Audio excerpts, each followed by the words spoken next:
Welcome back to the deep dive. Today we're doing things a little differently. Instead of juggling multiple sources, we're focusing all our attention on just one. That's right, we're going deep into a single narrative, treating it like a case study. Exactly. We're looking at the story Olwyn, the tree who learned to let go. And we're going to analyze it for insights into, well, human psychology, how we resist change, and how we renew ourselves. Yeah, it's a story about a tree facing autumn, but the themes, growth, resistance, renewal, they're universal. The simplicity lets us get straight to the core ideas without, getting tangled in jargon. Our main character is Olwyn. He's this tall, proud oak tree in Maplewood Park. Winter's coming, autumn's here, and all the other trees are doing their thing, letting go of their leaves. But Olwyn, no. He digs his heels in, or his roots, I guess. He refuses. He wants to keep his leaves forever. That's the conflict. His desire for permanence versus the reality of cycles. So our mission today, for you listening, is to really pull apart this story. We want to extract clear, practical lessons from it. We'll look at three key things. First, what it costs Olwyn to hold on so tight the price of resistance. Second, what finally helps him change his mind, the catalyst. And third, the surprising reward he finds when he finally does let go. It's a bit of a paradox, really, how giving things up can actually make you stronger and benefit the whole system. We'll be digging into the text itself, looking at the consequences, the turning point, and what that final reward really means. Hopefully it gives you a framework for looking at resistance in your own world. Okay, let's unpack this. Let's do it. So section 1 is all about Olwyn and his resistance, the cost of pride, really. Yeah, and right away the story tells us he's tall and proud. Those words are doing a lot of work, aren't they? Yeah. Tall suggests status, maybe being established, older. Exactly. And proud, well, that points straight to ego. Maybe he thinks the rules don't apply to him, He's above the normal cycle. And it's not passive. The text says he clutched his crisp leaves tightly. Clutching. That sounds strenuous. It is strenuous. Think about the energy that takes. He's actively fighting against nature, holding on to something that's meant to fall away. That's the first cost. Just the sheer effort of maintaining the status quo when everything else is moving on. It makes you think about work, doesn't it? Holding on to an old system, an outdated process. It's not just that things don't improve. It's the constant effort, the resources you waste just propping up the old way. Yeah. That energy could be going somewhere else entirely. Totally. And the story gives us his reason, his motivation for all this effort. He grumbles, "My branches look too bare without them." Ah, so it's fear. Fear of vulnerability, fear of looking incomplete, less than. Precisely. He's worried about how he'll look, how he'll be perceived if he lets go. It's about appearance over actual health. That resonates, doesn't it? Yeah. People cling to job titles they've outgrown or organizational structures that don't work anymore, maybe even stuff they own. Yeah. Because the alternative, that bareness, feels like weakness or failure. Yeah, it reveals this deep insecurity. Yeah. And it leads to this desire for permanence. He actually says, "I'll just keep my leaves forever." Forever. He wants to stop time, basically. Freeze things in a perfect summer state. But the environment, the park, it's all about cycles, about change. So wanting stasis in a dynamic system, well, it's fundamentally flawed. It sets you up against reality. In nature, stasis isn't stability, it's stagnation, right? Yeah. It means last year's resources aren't feeding this year's growth. Exactly. And this becomes even clearer when you see the contrast with the other trees. The story specifically mentions the birches. Right, the cooperative ones. Yeah, they're letting their leaves go, creating these colorful blankets on the ground. It sounds beautiful, positive, like a shared activity. Olwyn's isolating himself from this vibrant, cooperative process. The birches even try to talk sense into him. They represent that natural wisdom, don't they? They do. They offer him two key pieces of advice. First, the simple truth. Change is part of the season. Just stating the obvious reality of the cycle. A rational argument. Right. And the second one is more about function, about the why. The ground needs your leaves to rest and grow. Ah, so they're trying to show him it's not just about him losing leaves, it's about the system gaining something essential. Exactly. They explain the utility. The leaves aren't just waste. They provide rest, and they provide the material for future growth, for the soil, for the whole ecosystem, and ultimately, even for Olwyn himself. Okay, but wait. That makes perfect sense. Rest and growth. It's logical. Why doesn't Olwyn listen? The text says he just shook his branches stubbornly. Why does logic fail here? That's such a crucial question. I think it fails because his resistance isn't logical, it's emotional. It's that fear of being bare again. Exactly. The Birches are appealing to systemic logic, to reason, but Olwen's stuck in his own fear and pride. He can't hear the why for the system when he's terrified about how they'll look. The fear trumps the logic. So logic isn't enough when you're dealing with that kind of ego-driven resistance. His stubbornness doesn't just cut him off from the cycle, it cuts him off from reason itself. Yeah, he chooses defiance. And right after that, the story shifts focus from his internal state to the damage he's causing outside. Okay, so section 2, the ripple effects. This is where we see the consequences spreading out from Olwyn's decision. Right. His choice not to participate isn't just a personal thing. It creates real problems for others in Maplewood Park. It causes a deficit. And the story shows this step by step. It starts simply, with the children. They frowned when they couldn't make big leaf piles. It's the loss of simple fun, isn't it? The immediate communal joy that a healthy, functioning system often produces naturally. Olwen's resistance creates this little zone where that simple happiness just can't happen. It's interesting to contrast the children's loss with the squirrels, because the squirrels' problem feels much more serious. It really does. The focus shifts from, recreation to actual survival. The squirrels are getting ready for winter, a serious business, and they sighed. They had nowhere soft to hide their nuts. So it's gone from disrupting fun to disrupting essential preparations. Their basic needs aren't being met because Olwyn won't let go.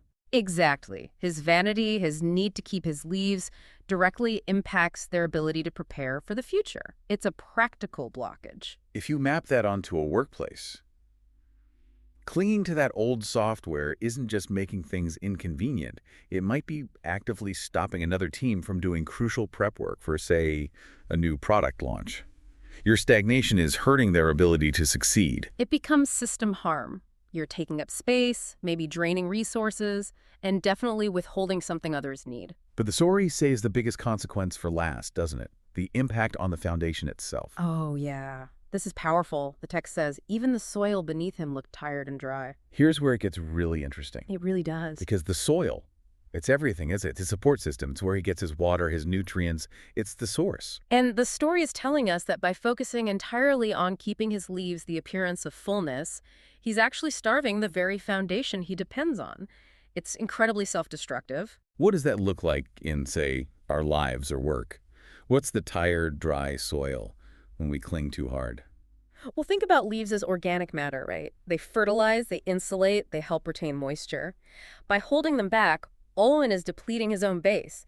He's taking from the soil, but not giving back the stuff it needs to replenish itself. So if you cling to an outdated skill set, refusing to learn new things, the soil might be your overall energy, your creativity, your ability to adapt.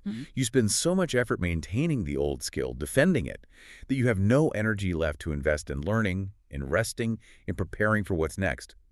Your foundation gets exhausted. Exactly. Or in a company, clinging to legacy systems creates technical debt. That debt is the dry soil. It sucks up time, money, focus, just keeping the old thing alive.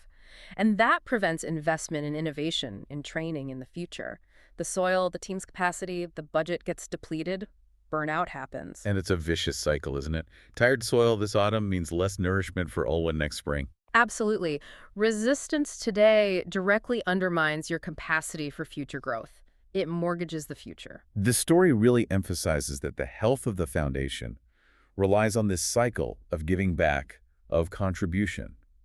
Olwyn refusing to shed what's essentially dead weight means that weight becomes a barrier, stopping the natural renewal process. He's creating his own little desert while the rest of the park is thriving.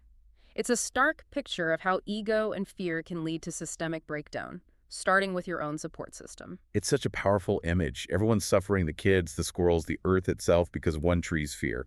But we already established that logic didn't work on him. So what does? What's the catalyst? Right, that brings us to section 3.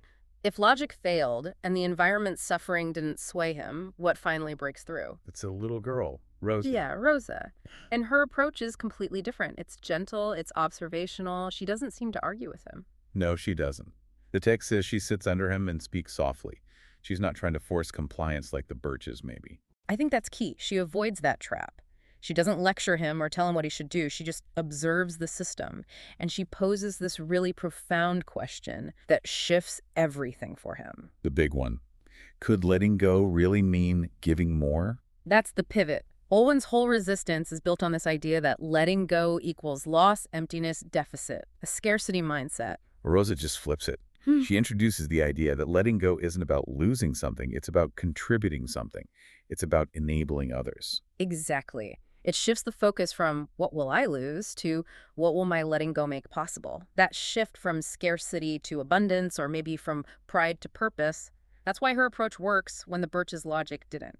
She gives his action a new meaning, a purpose beyond his own fear. And she's specific too, isn't she? It's not just a vague philosophical point. She breaks down exactly how his leaves will contribute, like a little ecological utility report. Yes, and those 3 points are crucial. We should probably spend a bit of time on them because they show the path from resistance to contribution. They cover everything from the micro-level support up to ensuring future growth. It's like a model for purposeful release. Okay, first point, homes for bugs. Right.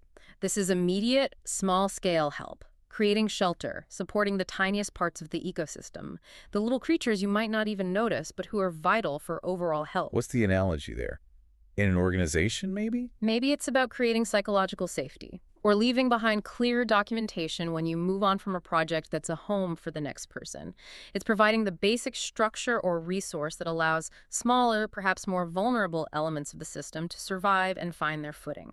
Letting go of an old process might free up just enough bandwidth or budget shelter for a junior member to try something new. It supports life at the edges. I like that. Okay, second point, blankets for the earth.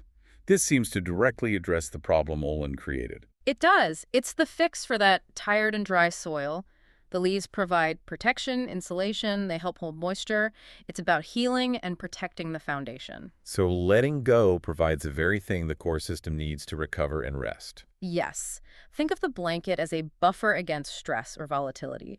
In business terms, letting go of that resource-draining legacy project, the leaf, frees up the team's time and energy, the blanket, to finally do deep maintenance, fix core issues, or just recharge. It allows you to insulate your foundation against burnout and instability. So Olwyn realizes the cure for his own exhausted foundation is the very thing he was hoarding. He has to give back to his base to keep it healthy. If you're feeling burnt out, tired soil, maybe the answer is shedding some commitments, the leaves, to insulate your energy. It's a strategic reinvestment in your own core support. And that leads perfectly into the third point, which is about the future. Food for next spring's flowers. This is the payoff, the forward-looking part. It's not just about fixing the present. It's about enabling future beauty and success. Exactly. If the blanket is about maintenance and stability, the food for flowers is about fertility and innovation. It ensures the resources you release, the leaves, don't just disappear, but actively nourish the next cycle's growth. The most visible, maybe most celebrated, results. The flowers. So letting go of an old way of working isn't just stopping something negative. It's actively freeing up resources, time, money, focus, to invest in next year's big ideas, new skills, or future leaders. Strategic succession planning, R&D, it's feeding the flowers. Rosa basically reframes Olwyn's leaves entirely. They go from being symbols of his personal pride to being valuable resources, transformative energy for the whole park. Their value isn't in being kept, it's in being released and used purposefully. He learns his own strength isn't separate from the system's health. They're connected. And the way to boost both is through contribution, not hoarding. That's the aha moment. That's the breakthrough, and it leads directly into the final section, the release itself and the lessons learned. All right, section 4, the discovery and the joy of release. Once Olwyn gets it, thanks to Rosa, the change is dramatic. He doesn't just reluctantly let go. The text says he acts with a mighty whoosh. That sound, it's like all the tension, all the energy he was using to resist is just released. It's not a sad, weak letting go. It's powerful, decisive, and alignment with how things should be. And the description of the leaves falling, it's not presented as decay or loss at all. They swirled like a shower of sparks. They were raining joy across the park. Yeah, the story makes sure we see the act itself as vibrant, energetic, beautiful, a celebration almost. And the results are immediate. The system heals instantly. The feedback loop is right there. The children laughing and jumping in the piles. Joy restored. The squirrels scurrying happily, hiding nuts, function and security restored. And the ground. It's sighed in relief, blanketed at last. Foundation healed. That sigh from the ground feels so significant. It confirms his resistance was harming his own base, and the release was the necessary medicine. He sees the positive impact immediately. But the real punchline is internal, isn't it? What happens inside Olwyn? Yes. This is the core discovery. He looks at his bare branches, the very thing he feared, and feels something surprising. He didn't feel empty at all. That central fear, the whole reason for his struggle, just dissolves. Yeah. Being bare, being vulnerable, wasn't emptiness after all. No. And the text tells us exactly what he did feel instead. Lighter, stronger, and ready for whatever came next. Lighter, stronger, ready. Those are the rewards. Think about it. Lighter because he's shed the immense burden of resistance, the effort of clutching. Stronger because his foundation is healing, and he's aligned with the natural flow of energy.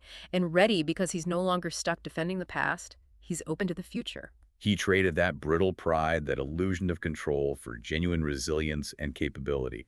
That's a huge upgrade. A massive one. So what does this all mean? Let's try and pull out the main lessons here for someone listening. Okay, I think there are two big takeaways from Olwyn's journey, really practical ones about navigating change. What's the first one? The first directly tackles that fear. Change can feel scary, absolutely. But letting go isn't just about loss. It actually creates the space needed for new growth, for new beginnings. And importantly, it often brings joy or benefit to others around you. It reframes letting go as an opportunity, not just a hurdle. So it connects personal growth with communal well-being. Mm-hmm. And the second lesson? The second is about getting unstuck. Sometimes letting go is the very first, most essential step towards growing into something new. It's not the end point, it's the starting block. Exactly. It counters that feeling of paralysis we get when facing change. The act of releasing something, that process, that habit, that fear, isn't just stopping, it's actively creating the conditions needed for the next phase. It's enabling your own future strength. And the core insight underlying both of these is that paradox we mentioned earlier, right? Yes.